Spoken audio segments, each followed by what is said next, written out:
From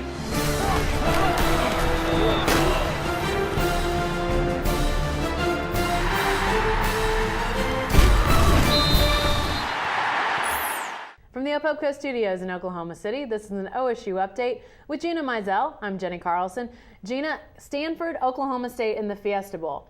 10 years ago, I'm not sure a lot of people would have said this would be the matchup. How did these two programs get to this point? Well, obviously they use they're not exactly the same, but they've used kind of a similar strategy as far as becoming these recent powers, these, BCS caliber teams, national championship contenders.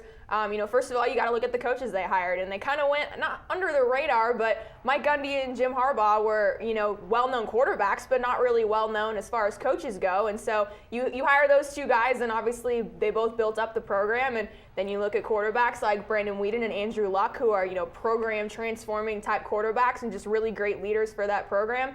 And even go down to the facilities that Stanford upgraded their stadium a few years ago, made it smaller and made it nicer, and that helped season ticket sales go up. And obviously we all know about Boone Pickens, donations. So, there are a lot of similarities. They're kind of different in the teams that they have as far as style of play. But when you look at the blueprints of how these two programs have risen to prominence, there are a lot of similarities. I think within the last couple of years, we've seen these two programs rise, and the thought was maybe they're going to fall back.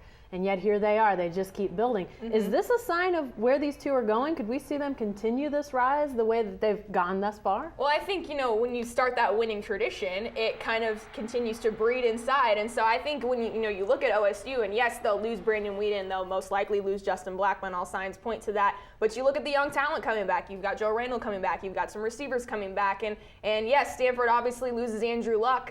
And you'd have to think that both programs will take at least a small step back. But again, these coaches and these staffs and what they've built, I don't think you're going to see them, fall to 4-8 next year or something like that. Maybe they'll be 8-4, 9-3. But I think these are two programs now that every year they're going to be competitive, and then maybe every couple of years there'll be a special group that comes around like this one that there'll be a national title and a BCS contender. All right, thanks, Gina.